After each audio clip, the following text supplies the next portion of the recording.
Action. Assalamualaikum warahmatullahi wabarakatuh. Waalaikumsalam warahmatullahi wabarakatuh. Yang terhormat Bapak Kepala Sekolah Bapak Aikon Afandi, yang kami hormati Bapak Ibu Guru SMP Negeri 2 Karamalang.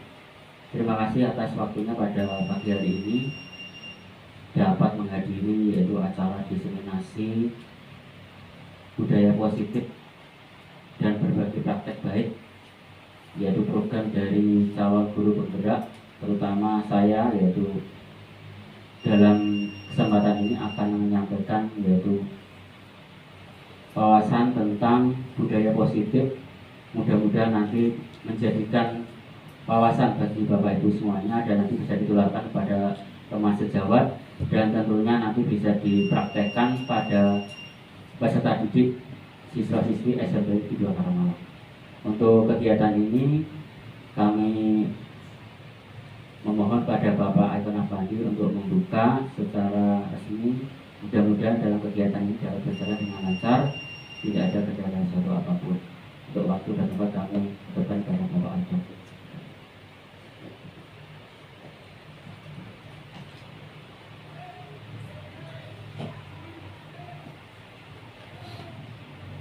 Terima kasih Bapak Danang. Bismillahirrahmanirrahim. Assalamualaikum warahmatullahi wabarakatuh. Waalaikumsalam warahmatullahi wabarakatuh. Bapak Ibu Guru SMP Negeri 2 Karamalang yang sungguh saya hormati. Pertama-tama mari kita panjatkan puja dan puji syukur kehadirat Allah Tuhan yang Maha Kuasa atas nikmatnya kita dapat berkumpul di ruangan meeting kita ini dalam rangka mengikuti kegiatan diseminasi dari CGP, yaitu dari Bapak Danang. Dan tentu saja kita ketahui bahwa diseminasi ini merupakan proses aktif yang melibatkan penyampaian informasi, pengetahuan ataupun hasil penelitian kepada khalayak yang lebih luas. Oleh karena itu, mari kita cermati bersama-sama apa yang mau disampaikan, yang merupakan penyebaran ide, gagasan dan sebagainya ini. Semoga apa yang disampaikan oleh Bapak Danang nanti bermanfaat bagi kita semuanya dan dapat kita gunakan untuk meningkatkan mutu pendidikan khususnya di SMP Negeri 2 Karamalang ini dan memberikan motivasi bagi kita semuanya untuk dapat mengikuti jejak-jejak yang baik dari para calon guru penggerak ini menjadi guru penggerak. Insya Allah dengan demikian maka kemanfaatan akan dapat kita raih dan semakin berkah.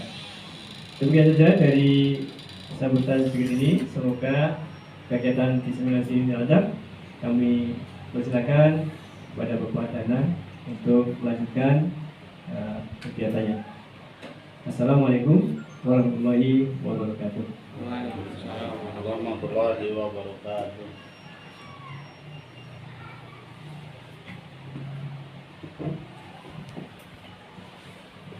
Terima kasih Bapak Kepala Sekolah.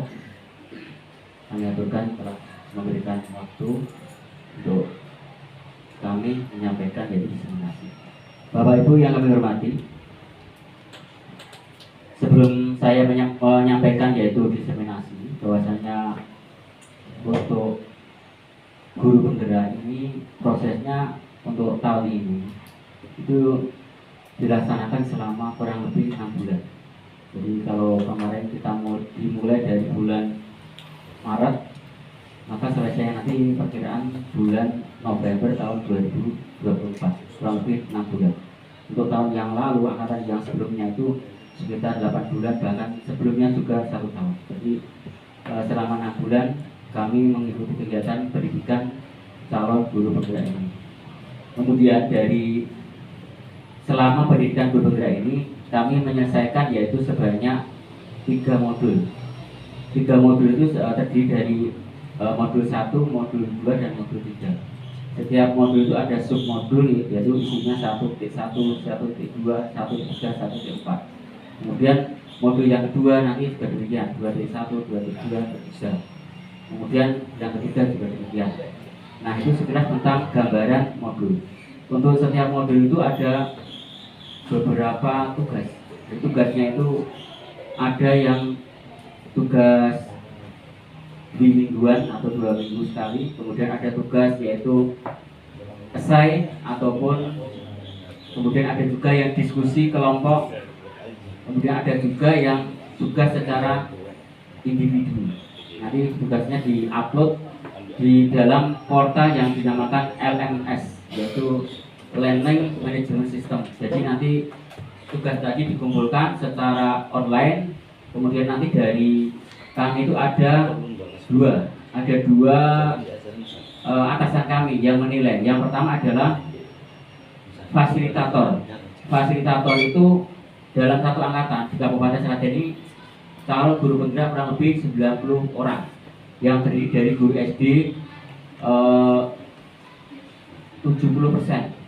kurang lebih, dari guru SMP hanya belasan kurang lebih 15%, kemudian yang guru SMA ada kurang lebih 15%, jadi 100%. Untuk tahun ini angkatan saya, angkatan 10 ini termasuk Pak Agus Mardianto juga demikian kurang lebih 90 orang.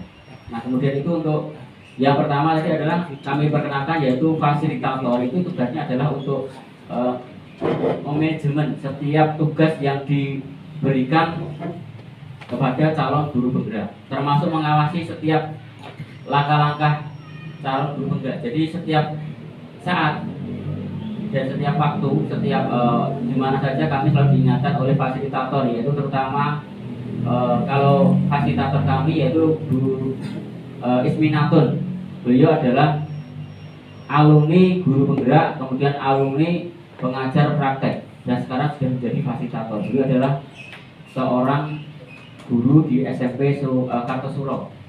Nah sekarang untuk beliau selalu mengingatkan tugas-tugas, seandainya misalkan Pak Danang belum mengerjakan tugas, kemudian saya di Jabri tugasnya belum dikumpulkan, termasuk Pak Agus juga demikian. Bahkan itu nanti diingatkan dalam grup, kadang ada grup kelas. Nah satu kelas kurang lebih terdiri dari 30 lebih satu kelas itu nanti. Kemudian dalam grup kelas tadi nanti dibagi menjadi kelompok. Kalau kelompok kami itu anggotanya 6 orang. Gimana Pak Gus? Anggotanya 6 orang. Setiap kelompok nanti biasanya menjadi kelompok tugas. Tugasnya nanti termasuk tugasnya di sini termasuk diskusi, kemudian tugas untuk presentasi dan lain-lain yang akan disampaikan dalam forum, yaitu namanya Loka Karya. Loka Karya kami ada 3. Yang pertama ada Loka 0, itu belum termasuk Loka Karya, baru orientasi perkenalan kemarin yang pertama kali. Kemudian ada Loka Karya yang pertama kami sudah menjalankan kemarin di SMA 2 Sragen. Kemudian Loka Karya 1, maaf ya Pak, untuk Loka 0 nya di SMA 2 Sragen Pak ya. Kemudian Loka Karya 1 di SMP Negeri 6. Nanti untuk Loka Karya yang kedua nanti kami belum dapat informasi pastinya di mana. Ya jelas nanti setiap Loka Karya itu nanti semua kelas nanti dikumpulkan dari A sampai E kelasnya. Nah termasuk saya dan Pak Agus itu satu kelas tapi beda kelompok. Jadi kadang kami mengerjakan tugas itu kelompoknya berbeda. Nah itu untuk sekilas wawasan tentang calon guru penggerak. Dan nanti di sini setiap anggota calon guru penggerak itu dituntut untuk mampu presentasi seperti ini. Jadi tidak ada yang istilahnya pasif.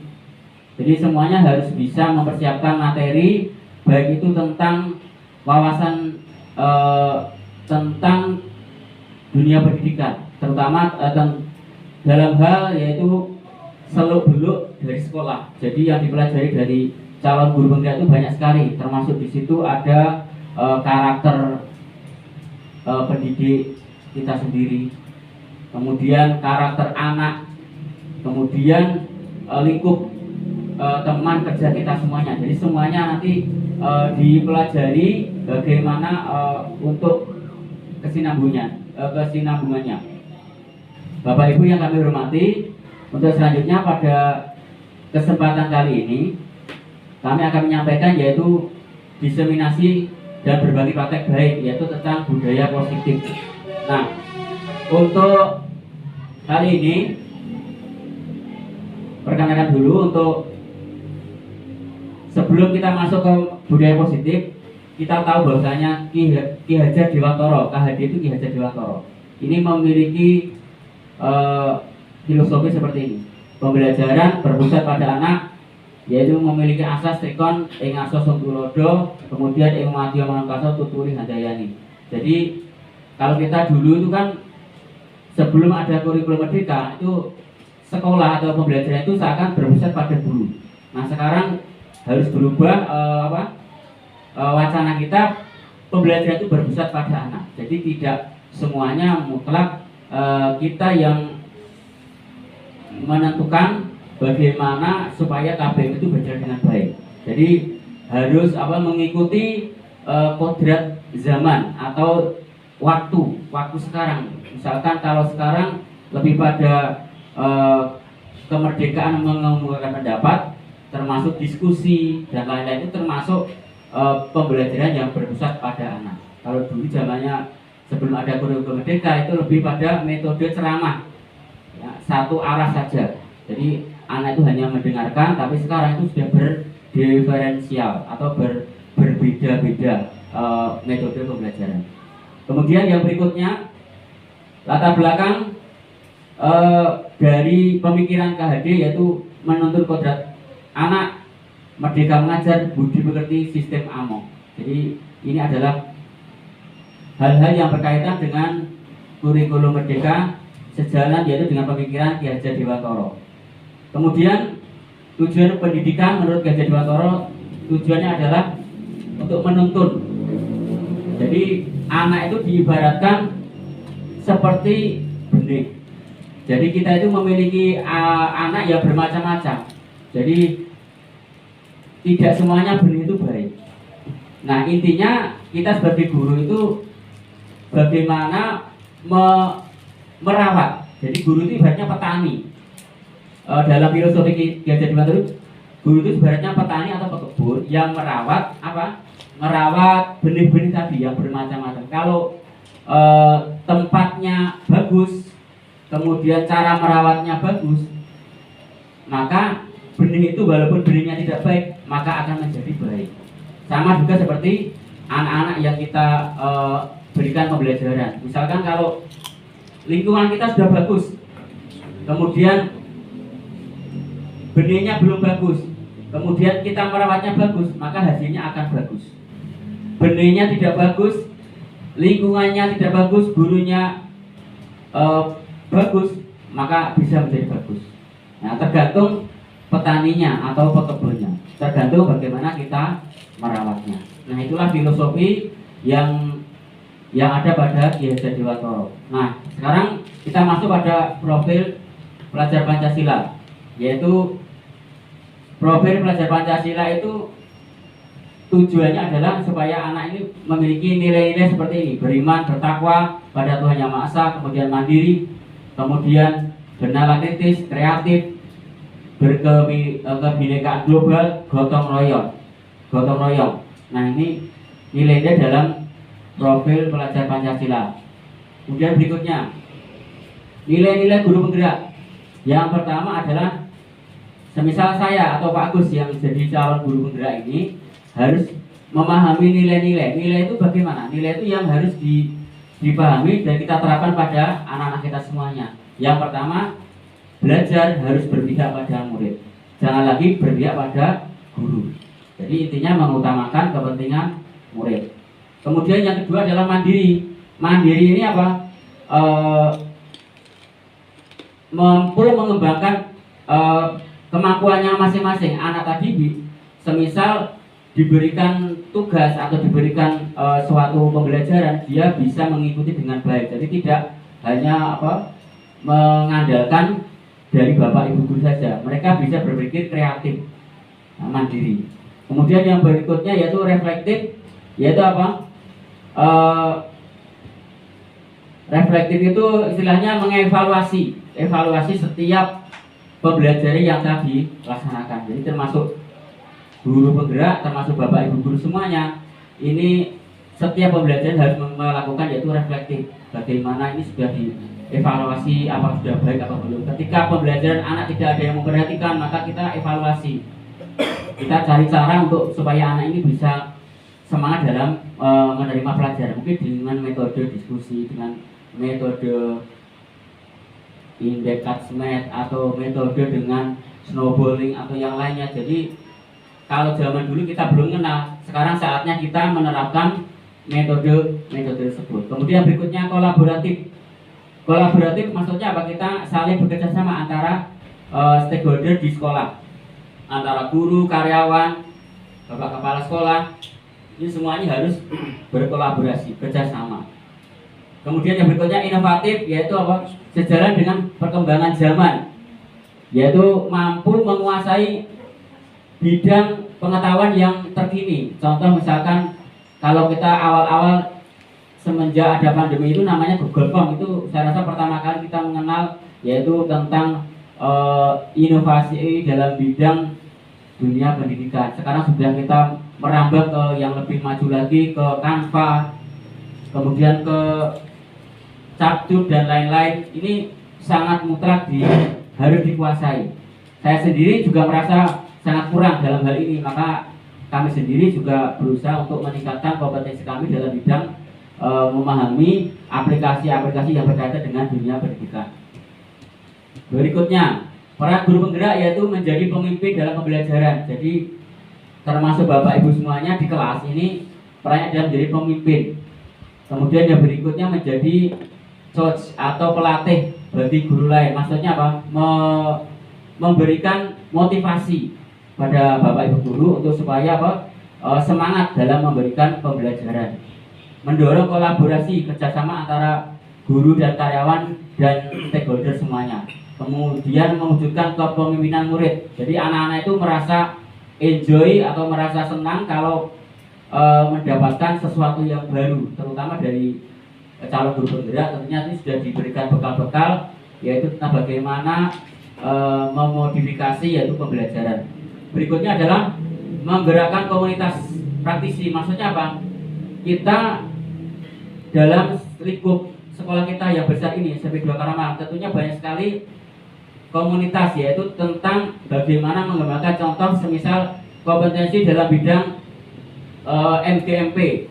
Misalkan dalam setiap mata pelajaran punya MGMP, nanti di situ saling berperan memberikan masukan atau mungkin diskusi-diskusi kecil sehingga menjadi kelompok yang lebih besar lagi. Bahkan misalkan untuk pemahaman tentang PMN, kita ada yang belum bisa, maka kita semuanya digerakkan untuk saling membantu bagaimana untuk menyelesaikan tugas kita yang ada di PMN. Itu sebagai contoh saja. Kemudian yang selanjutnya saya lewati saja, langsung ke budaya positif. Nah, ini ada istilah teori kontrol, nilai-nilai kebajikan universal, dan disiplin positif. Mungkin Bapak Ibu semuanya baru mengenal namanya teori kontrol, kemudian nilai kebajikan, dan disiplin positif. Yang pertama adalah teori kontrol ini ya. Teori kontrol ini kalau dalam modul yang kami pelajari, teori kontrol itu ada yang pertama adalah kita masuk kepada disiplin positif dulu, yaitu sesuai dengan teori William ya. Ini mengontrol orang lain dan diri sendiri. Kemudian yang berikutnya menurut KHD, yaitu sebagai kontrol diri, belajar untuk mengontrol diri agar dapat mencapai suatu tujuan yang mulia. Kemudian untuk disiplin positif yaitu menanamkan motivasi pada murid, yaitu untuk menjadi orang yang mereka inginkan dan menghargai diri sendiri. Kemudian yang berikutnya adalah nilai-nilai kebajikan, yaitu yang universal, yaitu sifat positif yang kita sepakati. Nah, nanti bagaimana penerapannya di kelas nanti kita akan coba. Nah, sekarang yang berikutnya sebagai contoh, ini maaf saya belum membuat ini apa nilai kebajikan yang disepakati. Contoh misalkan dalam satu kelas itu punya kesepakatan bersama. Saya selama ini memang belum sampai ke situ dikarenakan kami mengikuti calon guru penggerak ini baru 2 bulan. Jadi kami baru mengetahui hal ini. Jadi belum sempat untuk memberikan materi ke kelas, yaitu tentang nilai-nilai kebajikan. Contoh semisal dalam satu kelas kita memberikan suatu poin-poin yang baik, semisal kita istilahnya kontrak belajar lah. Mari kita sepakati bersama misalkan kontrak belajar kita supaya setiap pelajaran yang saya sampaikan jangan ada yang ramai. Contoh sepakati bersama seperti itu. Kemudian tidak ada yang semisal keluar ruangan. Kemudian ada lagi kesepakatan bersama, contoh semisal tidak ada yang melanggar peraturan, misalkan memakai sepatu yang berwarna putih, harusnya kan sepatu berwarna hitam. Kemudian yang lain ketika ulangan tidak boleh menyontek. Nah itu namanya apa? Nilai kebajikan yang baik-baik. Kemudian setiap pelajaran dimulai dengan doa dan seperti itu. Jadi apa yang baik itu kita sampaikan, itulah nilai kebajikan. Tentunya ini sebelumnya kita sampaikan itu sebelum pembelajaran kita mulai, dan tentunya di awal semester. Jadi selama ini saya juga belum terapkan. Insya Allah nanti ketika awal pembelajaran di awal semester nanti akan kami sampaikan seperti itu. Jadi nanti istilahnya kontrak belajar. Jadi tidak ada yang melanggar. Nanti kalau yang melanggar nanti tentunya ada konsekuensi. Nanti kita akan bahas di sini juga konsekuensi. Konsekuensi itu berbanding terbalik dengan hukuman. Kalau hukuman itu sama dengan apa yang dilakukan, nah itu namanya hukuman. Kemudian kalau restitusi itu adalah apa? Ada kesalahan yang dilakukan oleh anak, tapi anak itu berusaha untuk menyadari dirinya sendiri. Jadi kita sebagai guru ini istilahnya memancing anak, supaya anak ini ketika melakukan suatu kesalahan yang dia langgar, anak tersebut itu menyadari dengan sendirinya, oh ini salah. Nah itulah nanti yang akan menjadikan anak itu menjadi anak yang dewasa seperti itu. Nah sekarang kami akan mencoba di sini contoh yaitu hukuman dan penghargaan, hukuman dan atau konsekuensi. Nah sekarang saya tanya untuk Bapak Ibu semuanya. Nomor 1, mencatat 100 kali dalam buku kalimatnya saya tidak akan terlambat lagi karena terlambat sekolah. Jadi menulis tulisan sampai 100 kali. Ini kira-kira ini adalah hukuman atau konsekuensi? Hukuman, ya betul. Kemudian yang kedua, lari mengelilingi lapangan 2 kali karena terlambat hadir sekolah. Hukuman atau konsekuensi? Ketiga, membersihkan coretan yang dibuatnya di meja tulis. Konsekuensi, betul. Kemudian yang keempat, murid diminta untuk push up 15 kali. Hukuman. Nomor 5, menggantikan kertas tugas teman yang telah dicoret-coret. Betul. Kemudian berikutnya, berjemur di lapangan basket. Hukuman. Kemudian berikutnya, murid diminta bertelanjang kaki karena tidak menggunakan sepatu hitam. Hukuman. Berikutnya nomor 8, berdiri di depan kelas sambil mengangkat satu kaki. Hukuman. Membersihkan tumpahan air di meja tulis karena tersinggung pada saat belajar. Konsekuensi. 10, kehilangan 10 menit jam istirahat untuk mengerjakan tugas karena terlambat datang. Konsekuensi. Ya, konsekuensi. Bapak Ibu ternyata sudah memahami semuanya. Berarti jenengan nanti prakteknya bisa mengevaluasi selama ini apakah saya sudah menerapkan konsekuensi atau hukuman. Nanti kalau hukuman mulai hari ini juga kalau bisa kita hindari. Maka yang paling tepat adalah yaitu apa? Konsekuensi. Dan konsekuensi ini harus di awal itu harus disampaikan dulu. Sama terlambat seperti ini, seumpama tidak masuk alfa berapa kali, konsekuensinya seperti ini. Dan dia itu berdasarkan kesepakatan bersama, tidak karena ujuk-ujuk misalkan kamu terlambat push up, kamu hormat bendera. Nah, ini namanya hukuman, dan ini sama sekali tidak mendidik dan menjadikan anak cenderung nanti memiliki sifat memberontak seperti itu. Tapi ada saatnya juga kita juga boleh untuk berbuat tegas. Semisal hal-hal tertentu yang tidak bisa ditolerir, mungkin bisa berbuat atau bertindak secara tegas. Nah, seperti itu. Ada kalanya seperti itu. Tapi karena ini kan masih dalam hal taraf wajar, maka kita tidak boleh memberikan hukuman yang semena-mena. Demikian Bapak Ibu yang untuk konsekuensi dan hukuman. Berikutnya, nah sekarang kita pahami dulu. Sekarang yang dimaksud dengan hukuman. Hukumannya adalah bersifat satu arah. Jadi yang menentukan adalah guru.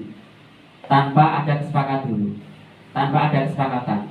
Tapi kalau itu sudah disepakati, itu harus juga dijalankan. Tidak lagi hukuman. Semisal, contoh, anak tadi terlambat. Disepakati dulu sebelum awal pelajaran. Kalau terlambat selama 1 jam, maka konsekuensinya lari lapangan, tidak apa-apa. Tapi kan itu sudah disepakati dulu. Tapi kalau belum disepakati, maka itu namanya hukuman. Dan ini pasti akan memberatkan. Nanti kalau seandainya anak itu sudah diberitahu sebelumnya atau kontrak belajar dulu, nanti anak itu tidak akan merasa keberatan. Nah, itu sebenarnya kecil, tapi ternyata besar sekali efeknya bagi kita semua. Nah, saya juga baru tahu kalau itu adalah tidak diperbolehkan dalam konsep pembelajaran Ki Hajar Dewantoro, terutama kurikulum merdeka seperti ini. Kemudian berikutnya konsekuensi, yaitu sudah terencana, sudah disepakati, murid tetap dibuat tidak nyaman untuk jangka waktu yang pendek. Tetap dia juga merasa melakukan suatu pekerjaan yang lumayan berat, tapi itu kan berdasarkan kesepakatan bersama. Nah, itu ya. Kemudian berikutnya penghargaan. Ini saya simpulkan, penghargaan pada anak-anak ini ternyata dalam teori yang dikemukakan oleh Alfikon, ini penghargaan maupun hukuman adalah cara mengontrol perilaku yang menghancurkan potensi untuk pembelajaran sesungguhnya. Jadi gini, kalau kita memberikan penghargaan pada anak, misalkan satu kelas diberi hadiah, ada yang telah berhasil menjawab soal ataupun melakukan satu tugas, kita memberikan hadiah penghargaan, itu malah itu kesannya itu tidak memancing kreativitas, tidak menjadi anak yang kreatif. Jadi kita hanya ucapan cukup, bagus sekali, hebat sekali, itu lebih bagus daripada nanti menimbulkan kecemburuan sosial, tidak memancing kreativitas. Oke, Bapak Ibu, untuk berikutnya full. Sampai sini break dulu ya. Break dulu. Nanti sambung lagi. Ini memorinya full lagi. ya. Bentar. Migrasikan ke SD.